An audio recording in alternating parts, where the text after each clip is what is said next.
I grew up in Detroit, Michigan, the heyday of black civilization and probably modern day Africa and America. One of my favorite places of all time. I live here currently, and back in my day, I got Bloods and Crips to play one delicious game of D&D. How did I do this? Well, back in the day, I myself was a member of the blue team. That's right.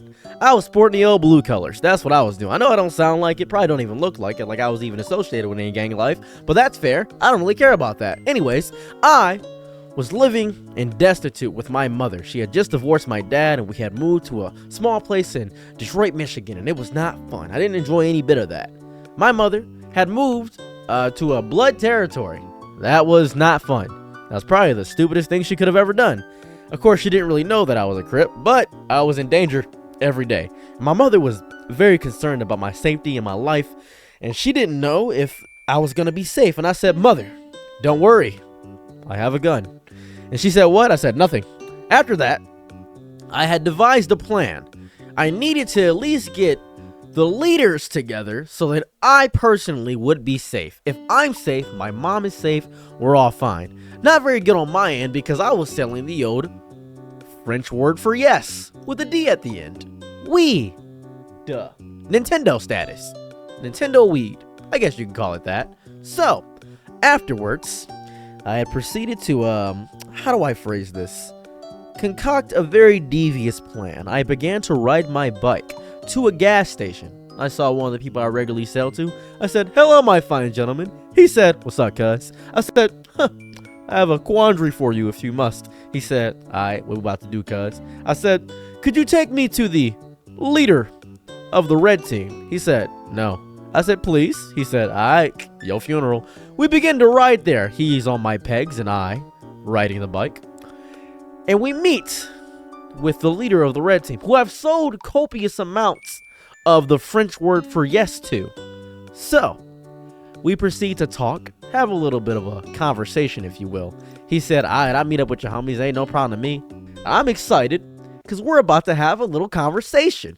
I'm thinking to myself, this is going to go great. And then, I forgot one possibility. Maybe he's doing this so he can gather us all in one spot so he could perhaps slay us. Well, I don't want to be taken out of the service so soon. I'm a little bit terrified. I'm scared. So, naturally, I need a plan. I go back to school, and that's where I get introduced to a very nerdy man. Mr. Ball is what we'll call him. Mr. Ball is a guy I bullied a lot back in the day. As a matter of fact, I was bullying him that very day. And I asked him, "What do y'all little nerd dudes like to do after school?" He said, "Well, usually we play D&D. I said, "What?" I didn't know what D&D was back in the day. He showed me what it was, and we literally did a slight session during lunch. Now, he couldn't get away from it because I was bullying him, and he thought we were friends, which I appreciate. He taught me the layout of D&D, and I said, "This is perfect. This is a great idea." I thought D&D would bring us together, the Bloods and the Crips. So, I proceeded to grab my Crip buddies and the leader of the Bloods, and we were all set. Now, when I say leader of the Bloods, a lot of people don't know what I mean. Leader of the Bloods means that he controlled a very sizable area of the Blood territory that I lived at. So, I get them at my mother's house. We got me bringing them all together. What happened after this, you might ask? Well, immediately they pulled their guns out on each other, and I said, "Wait, stop, wait!"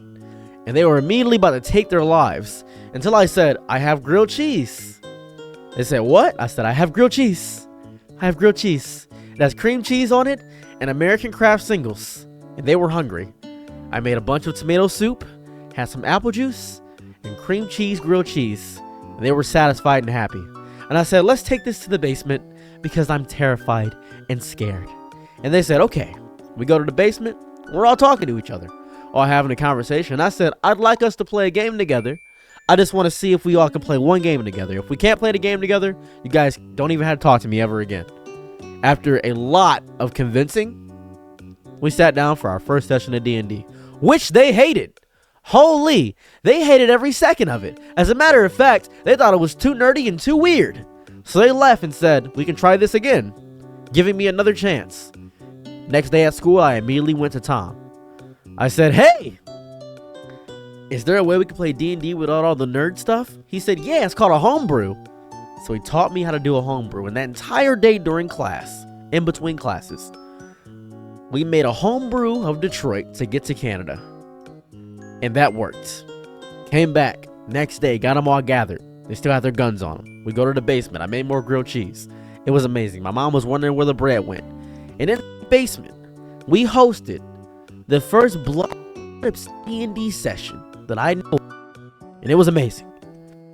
It was so angelic to my soul, it made a tear come down my nipples. It was so good. I was very excited to have this first session. Obviously, there was some conflict. They didn't like working together. Some members were attacking each other during some battles. It was a lot of things going on. But as the DM that I was, I had to make sure everybody stayed aligned on the path. Every session, we got closer. We built a community with each other. At one point, they stopped doing gang activity altogether to come play D&D sessions. You see, the biggest issue why D&D sessions last so long is because we can't schedule correctly. However, these guys, upon stopping doing a lot of gang activity, had nothing but free time. And I was in school avoiding classes, so I had a lot of time too. So we proceeded to play this game together. We enjoyed each other. We bonded. We became brothers in arms, not seeing each other for the color of our clothes, but for the color of our skin, as Martin Luther King intended. It was beautiful. There was one white guy there, by the way. I don't want to talk about that. Anyways, it was beautiful. After we finished the entire session, they had such a sense of community and brothership and kinship that they actually stopped being in a gang. And that messed me up a little bit. I didn't think they'd actually do that. They stopped. They said it was childish. Think about that for one moment. They were playing D&D and said gang life was the childish part in their lives. That was beautiful to me. After that, what happened, you might wonder? Well, we did another campaign. This time, made a homebrew of Candyland. I'm dead serious. Made a whole homebrew of candy, and it was beautiful. Enjoyed it. We did 2 campaigns. Renaissance Festival. Imagine former gang members wearing elf ears, dressing up like jesters, enjoying a hot pickle in the sun. It was beautiful.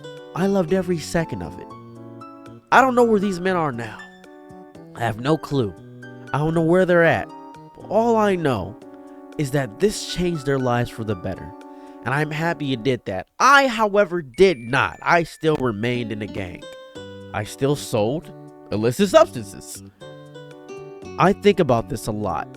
I wonder where they're at. If they ever see this video, or even find me, please reach out. I've been Seros TV. Bye.